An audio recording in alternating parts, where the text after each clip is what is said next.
Everyone, and welcome to the channel. My name is Shaneria, and this is Talk and Crime.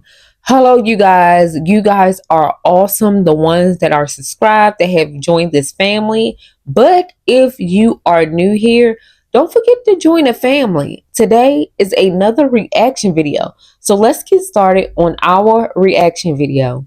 Story time about how I was underage in a predatory polyamorous relationship voluntarily. I don't even know where to start, so I'm gonna just start at the beginning. I'm not gonna be naming any legal names in this story time, so let's call the guy Kane. So Kane is 10 years older than me, and at the time that him and I started sleeping together, I was 16 and he was 26. Now this relationship lasted for a while without being discovered, probably a few months shy to a year. So when my parents finally found out about the relationship, I decided that I was going to run away from home, which is how I ended up getting pregnant, not with Kane's baby. Of course, due to how I got pregnant, I didn't tell anybody, and I was honestly under the assumption that the baby was Kane's. So boom, here comes the fucking drama. I know it was drama prior to this, but boom, here comes the fucking drama. Might I add, I am not calling Kane a predator. My therapist did. But boom, 16-year-old me, almost 17, pregnant. So I'm a few months into my pregnancy. At this point, my parents know, my step-parents know, and I'm living with my mom at this point. And I would go off with Kane to live with him for weeks at a time, to spend time with him, because obviously he couldn't stay with my mom and I was underage, so I couldn't move out. So one of the weeks that Kane comes to pick me up on the weekend, he comes driving someone's car that I know. And I know this person from when I was living with my dad. And Kane had brought this female around. Let's call her Kate. Kane had brought Kate around, but I didn't think anything sexual was going on between them two because I was 16 years old. And at that point, like I said, I thought I was the only one. That's what he made me believe. So Kane comes to pick me up in Kate's car, and he proceeds to take me to Kate's house, and he told me that we were going to be staying there because he was house sitting for Kate for a while. So we stayed at the house, and when it was time for him to go and drop me back off, I started to put two and two together slowly. I remember exactly where I was when I confronted him about whether he was sleeping with somebody else or not. I was in the driveway of my parents' house. Here I am pregnant, sitting in the car, talking to him, trying to figure out whether he's sleeping with Kate or not. And I guess I'm not asking the right questions because his narcissistic ass was not answering the question directly. And when I finally asked, "Are you sleeping with her? Are you sleeping with Kate?" he answered. So I'm crying because he has confirmed that he has been sleeping with Kate, and I'm asking him for how long because we're together and he's cheating on me.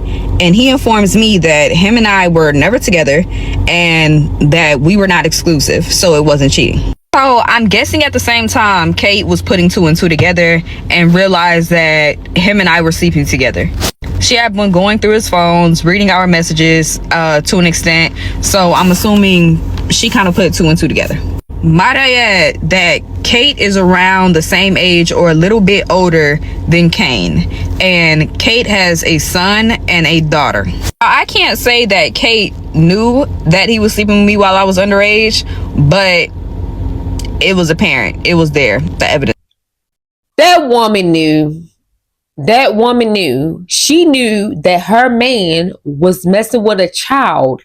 And because he gave her an ultimatum and she loved him, she decided to agree with her 26-year-old boyfriend, as well as she in her 20s, to continue to mess with a 16-year-old.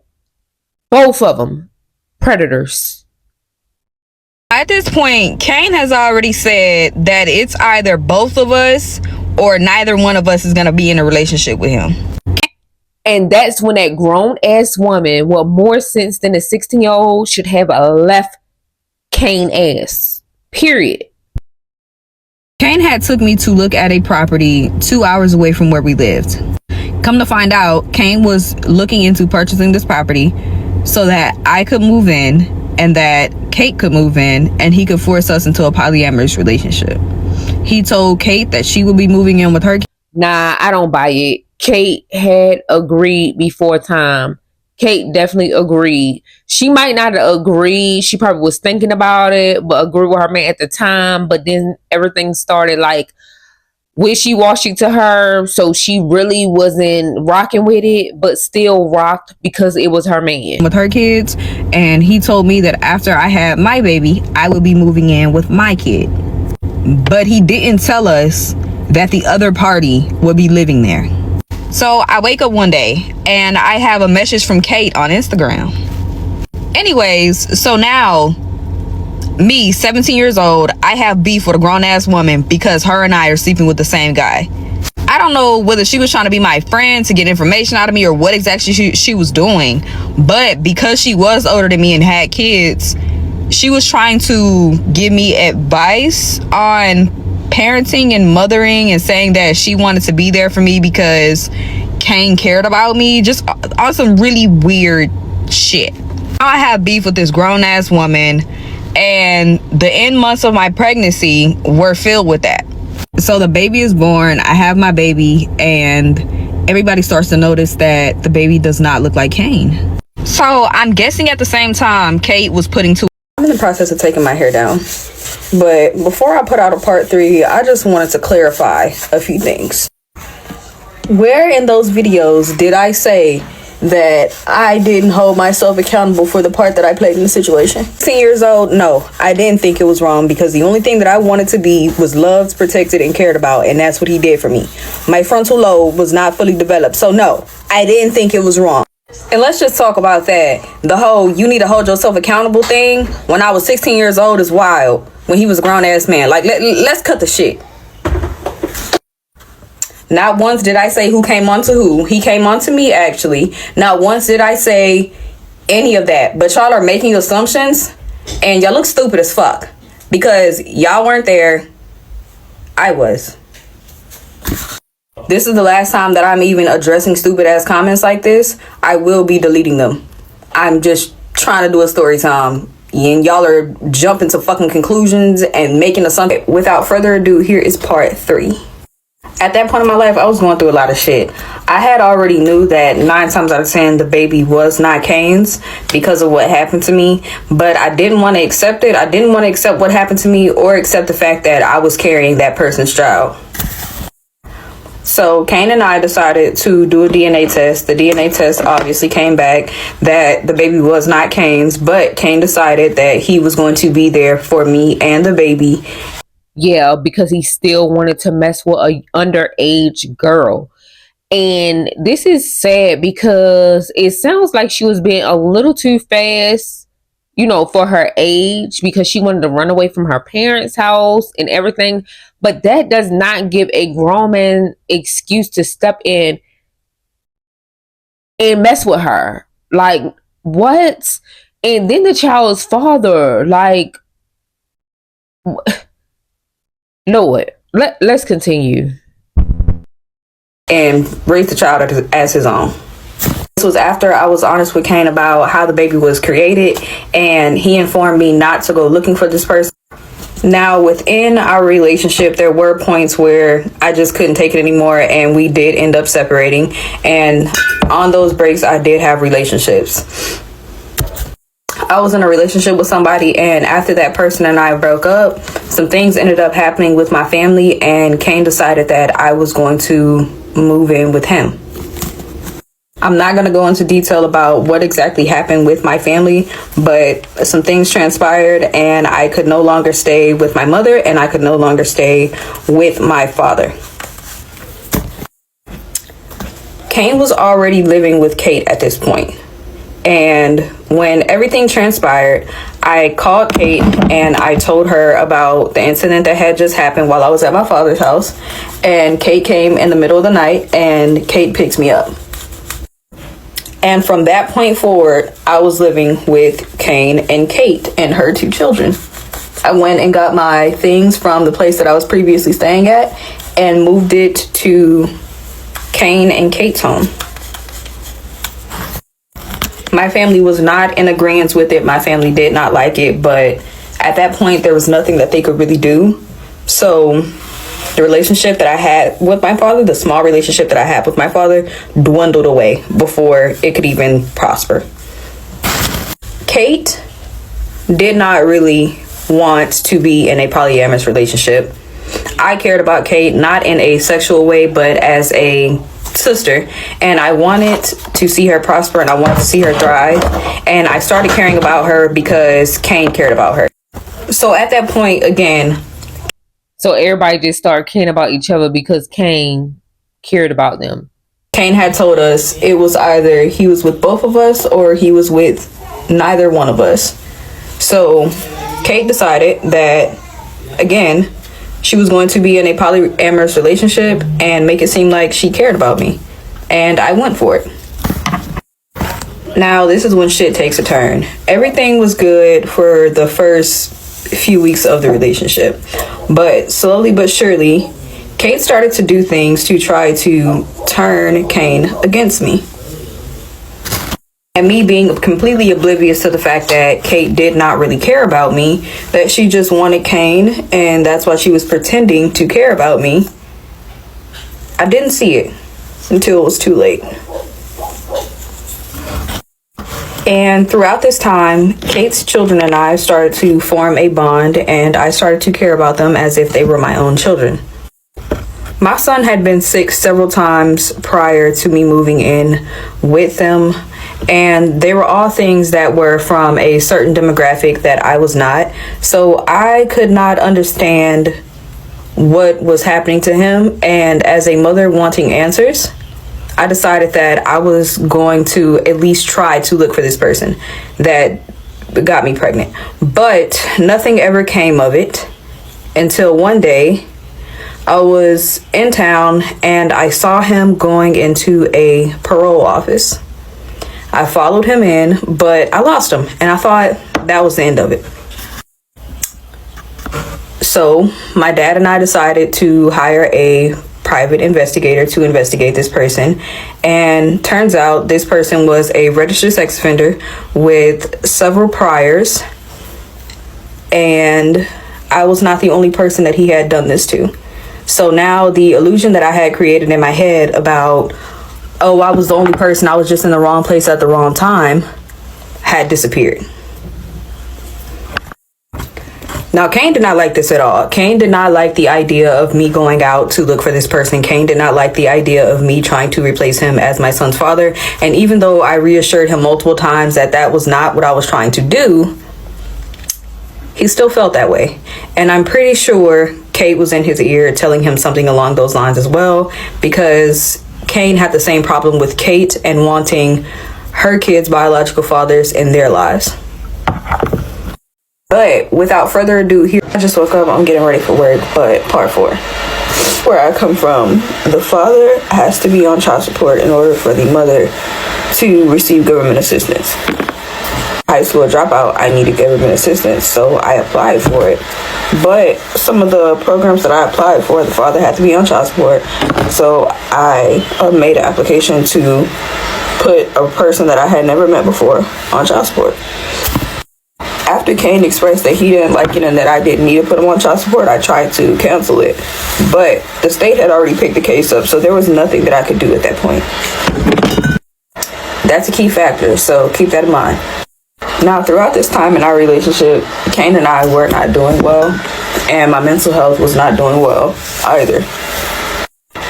My mental was not doing well because I had to face yet again that this incident actually happened to me, that I wasn't the only person that it happened to, and that maybe if I had spoken up sooner, the things that happened to this girl wouldn't have happened. And at this time, Kate started to notice that Kane and I's relationship was not that well, and that's when her plan came into full motion. I don't remember exactly the things that she used to do because there were a lot of things, but I do remember that they endangered my son. Sick a lot, and when he would get sick, he would throw up profusely. He wouldn't be able to lay on his back because if he threw up, he'd choke. Both pissed off at me about something, and they moved to a different room. They moved her 2 kids and themselves to another room, left my son in his crib, and left him on his back. When I came home, he had throw up all over him, and I was pissed.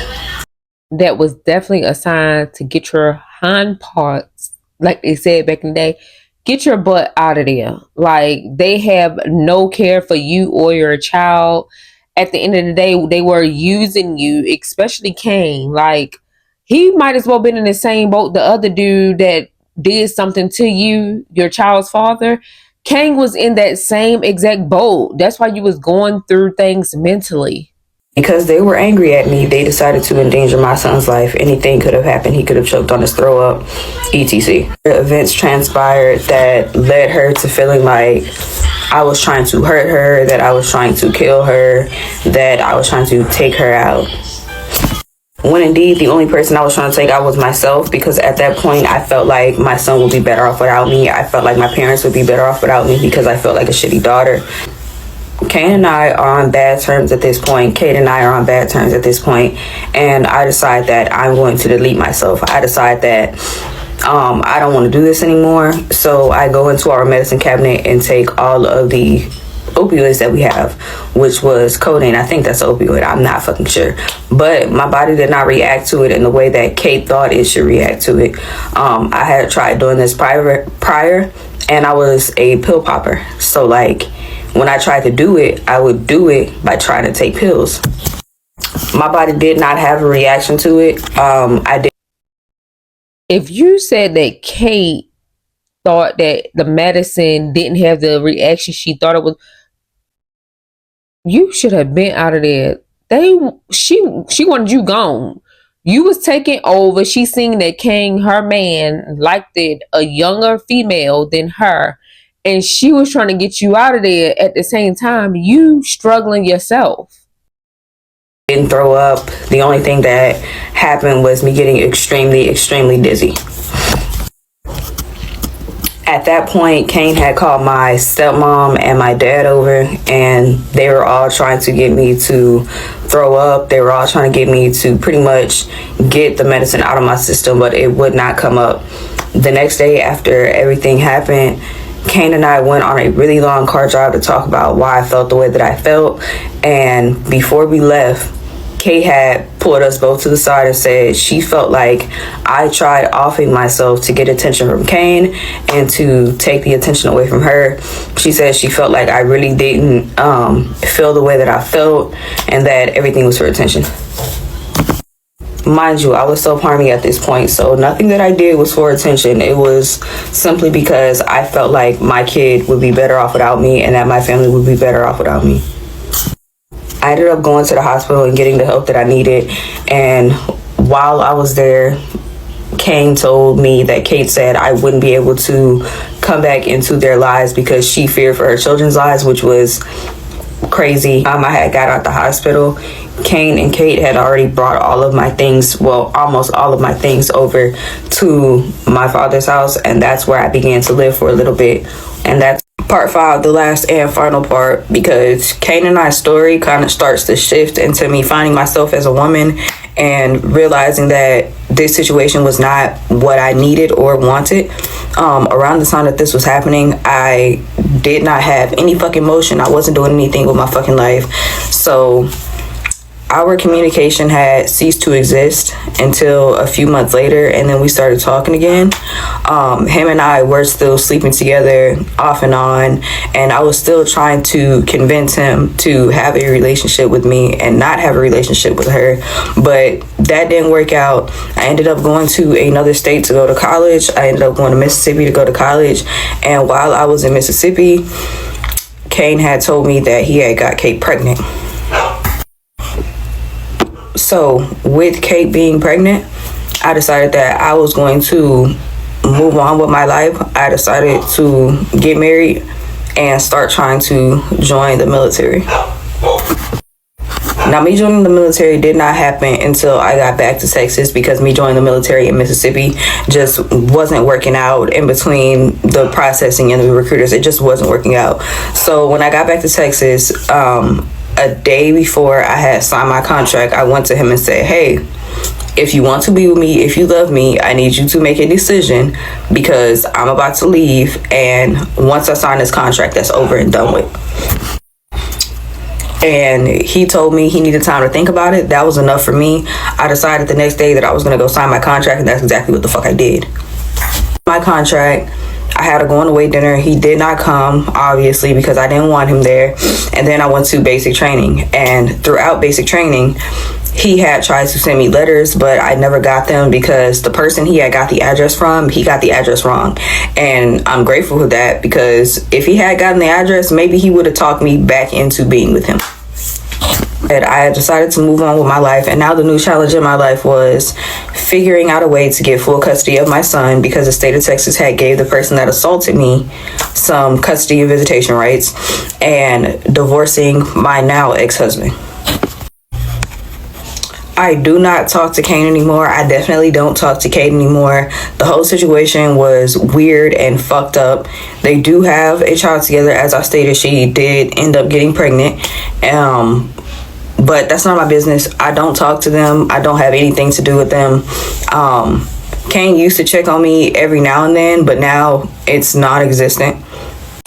Okay, you guys, before I get my opinion, don't forget to like, comment, join the family by subscribing. This video was crazy.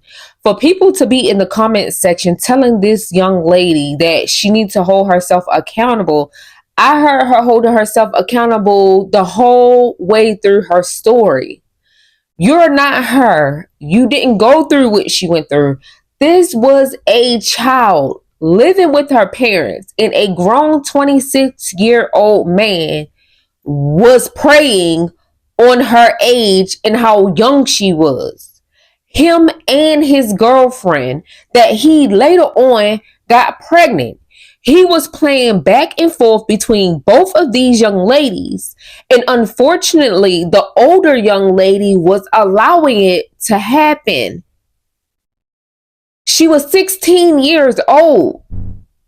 16. This is crazy for a 26-year-old and a woman that's a little older than 26 or a little bit under 26 to let her man or tell her man that it's okay to let a 16-year-old come and be in a relationship with both of them. Because guess what? A real woman would have said, oh, you on that type of time? Okay, and she would have packed her kids' stuff and got the hell on. But you loved him so much that you wanted to show him love and deal with something you did not accept at all. And you was right with him playing on this girl, this 16-year-old girl, then turned 17 top, until she found out that she was needing to value herself and cut the shit. She went and got herself together and moved on. And it was weird that he was still trying to reach out to her after he played on her top. And you was no better, Kane. You was no better than that man that forced her into having sex. And that is sad. You was pretending to protect her all while you was preying on her. Disgusting. You guys, drop a comment in the comment section and tell me what you think about this story. You guys, don't forget to like, comment, join the family, and subscribe. Have a blessed day. Peace.